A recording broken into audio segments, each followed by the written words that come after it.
There's a special kind of silence that exists at 11,000 feet. It's a silence that can fill your soul with peace, or reveal the terrifying emptiness of your own life. My daughter, Sarah, thought our road trip was the perfect opportunity for a heart-to-heart. She was right in a way. It was the moment my heart finally heard the truth she'd been screaming for years. That I was nothing more than a wallet to her, an old, inconvenient wallet that was taking too long to empty. She left me, her 72-year-old father, on the side of a mountain road in Colorado, with nothing but the clothes on my back and a dying phone. She drove off in the Jeep I'd bought for her, expecting my desperate, apologetic call.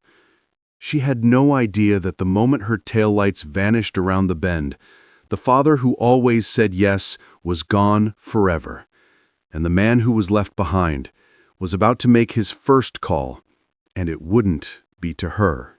This trip was our tradition, a pilgrimage of the heart.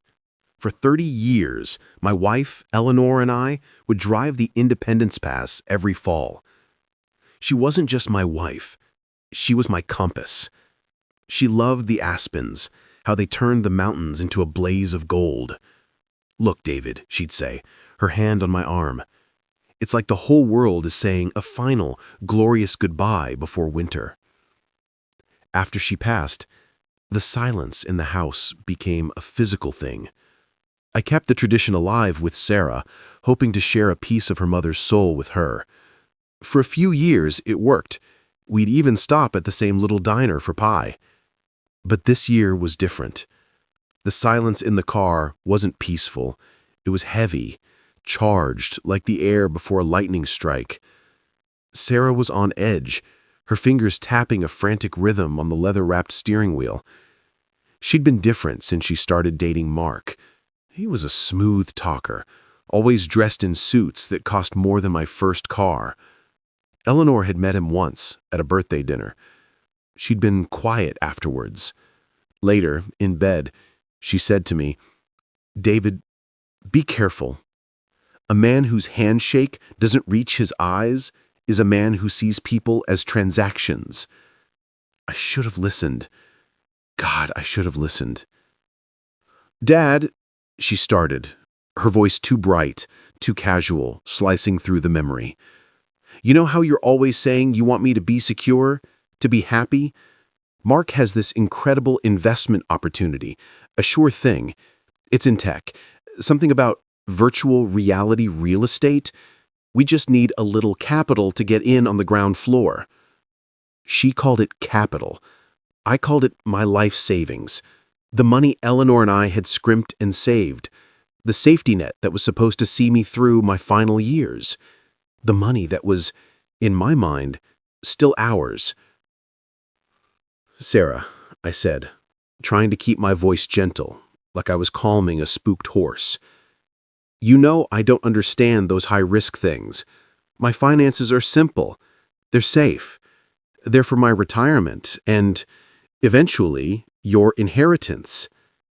That's when the mask slipped. "Safe?" she scoffed, the word sharp and cold as a shard of glass. "Safe is another word for stagnant, Dad. You're sitting on a gold mine and you're too old and too scared to use it. This isn't just about an inheritance someday. This is for my future now. Don't you want me to have a good life, a life like you and Mom had?" The mention of her mother was a spark on gasoline. "Your mother and I built a good life without gambling our security," I said, an edge of steel I didn't know I still had creeping into my voice. "We worked for it. This trip was supposed to be about her memory, Sarah, not a shakedown." It was the wrong thing to say. It was the truest thing I could have said. Her face twisted with a rage I had never seen before, a grotesque mask replacing my daughter's beautiful features. "Don't you dare bring Mom into this," she screamed, her voice cracking. "You use her memory as a shield. You're holding me back. You've always held me back from the life I'm supposed to have."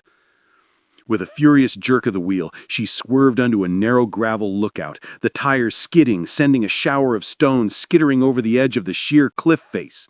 The car lurched to a halt, the engine still running. My heart hammered against my ribs. Narrator. I stared at her, my mind refusing to process the words. What? Sarah, be reasonable. We're in the middle of nowhere. Get out! She screamed, her voice raw and tearing through the thin mountain air. If you're so capable and so safe, then you can find your own way home. When you're ready to stop being an obstacle and start being a supportive father, you can call me. Maybe then I'll come back for you. Before I could even unbuckle my seatbelt, she had leaped out of the car, yanked my small duffel bag from the back seat, and thrown it onto the gravel. It landed with a soft, pathetic thud. Then she was back in the driver's seat, slammed the door with a force that shook the entire vehicle, and sped away. I stood there, a 72-year-old man, alone at 11,000 feet, the cold wind biting through my jacket, watching my only child, my Sarah, abandon me on the side of a cliff without a second glance. The dust from her tires settled on my shoes, a final contemptuous sprinkle of dirt. The silence that rushed in was absolute. It was more than quiet. It was an absence of everything I thought my life was. And in that vast, cold silence, something inside me broke. But it wasn't a break of sadness, not yet. It was a break of clarity, as if a pane of dirty glass had been shattered, leaving a view that was painfully, brutally clear. For years I had made excuses for her entitlement, blaming it on grief, on youth, on Mark's poisonous influence. But this was premeditated cruelty. She had brought me to this isolated spot for a reason. This was the final, undeniable truth. My hands were trembling, but my mind was suddenly, unnervingly calm. I pulled out my phone. 1 bar of service. It wasn't enough to call, but it was enough for a text. I didn't text Sarah. I didn't beg. My thumb hovered over my contacts, and I tapped the name of my oldest friend, my lawyer, Arthur Reed. The message was simple, direct, and born of that new, cold clarity. Arthur, emergency. Sarah has gone too far. Left me stranded on Independence Pass. Need to see you first thing tomorrow. I'm revoking everything. Everything. Then I picked up my duffel bag. The road stretched out in both directions, empty. I started to walk. I have no idea how long I walked. An hour? Maybe 2? The sun was dipping lower, and the cold was intensifying. Just as a true, primal fear began to grip me, the deep, rumbling sound of an engine grew behind me. An old, beat-up pickup truck, the kind that looked like it knew these mountains, slowed down. The driver, a man with a kind, weathered face under a baseball cap named Ray, rolled down the window. "You look like you're in a spot of trouble, friend," he said. He didn't ask questions. He just gave me a hot thermos of coffee and drove me all the way back to the city. I didn't go home. I went to a quiet, anonymous hotel. I needed 1 night of absolute silence to plan my new life. Arthur's office the next morning felt like a war room. The smell of old books and rich coffee filled the air.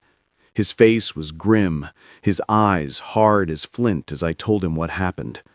When I finished, he was silent for a full minute, just staring at his steepled fingers. "David," he said finally, his voice low and steady, "emotion is off the table. What we do now is about structure. We are going to systematically and legally dismantle every single piece of access you gave her, piece by piece.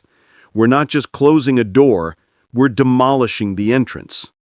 The plan was swift, merciless, and beautiful in its precision.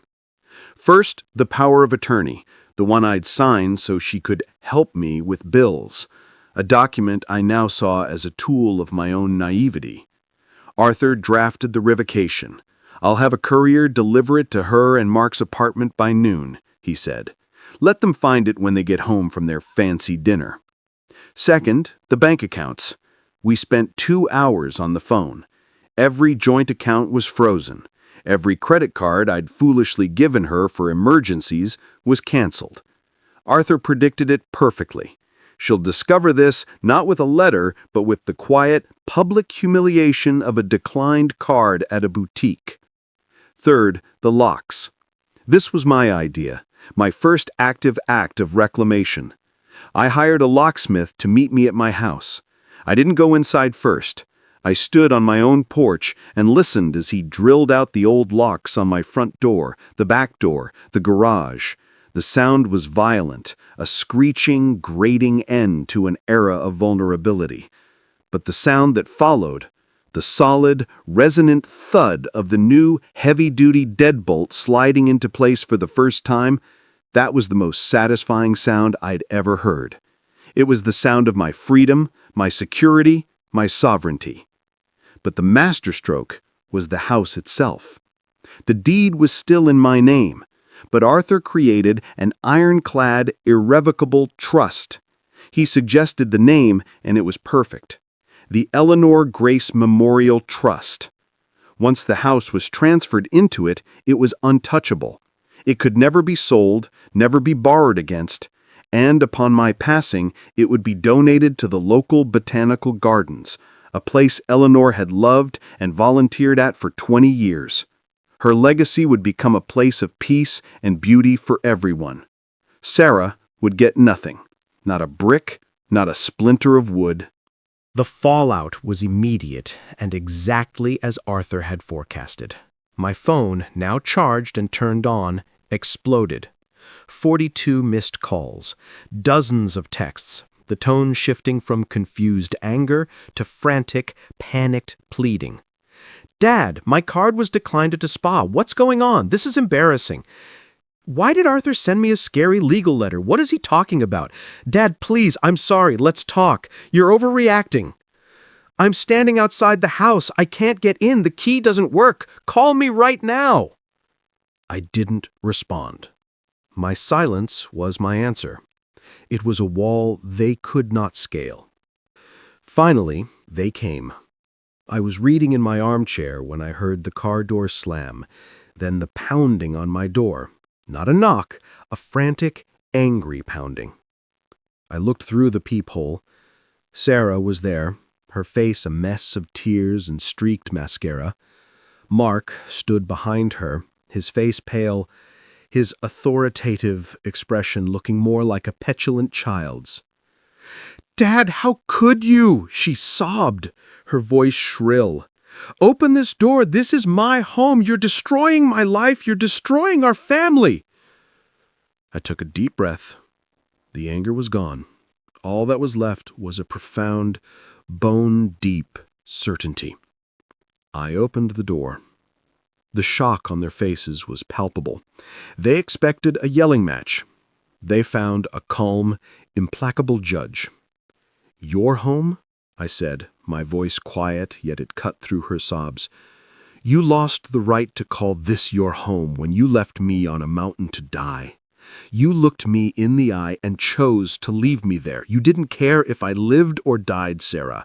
You only cared about your money, so why should I care about the life I was funding for you?" I then shifted my gaze to Mark, who visibly shrank. "The free ride," I said with absolute finality, "is over. The bank is permanently closed. I suggest you both learn what it means to earn your own way. It's a lesson you're long overdue for." I didn't wait for a reply. I simply closed the door. The new heavy lock thudded shut with a deep, resonant finality that echoed through the house and, I'm sure, through the very foundations of their fractured world. A month later, the silence in my house is no longer empty. It's peaceful, filled with the good memories of Eleanor. I sit in my armchair in the home we built together, and I feel her presence, not as a ghost of sadness, but as a source of strength. She was a woman of unwavering principle, and in my darkest hour, I finally found mine. Sarah and Mark? The gossip mill, which I usually ignore, provided a few details. They had to move into a small, cramped apartment on the other side of town. The luxury SUV was repossessed. I saw it being towed away one morning. The river of money that flowed so freely has dried up, and they are now facing the harsh, unforgiving desert of their own choices. I feel a pang of sorrow for the daughter I lost, but no guilt, none. Being a parent doesn't mean being a perpetual doormat. Love is about providing a foundation of values, not funding a bottomless fantasy.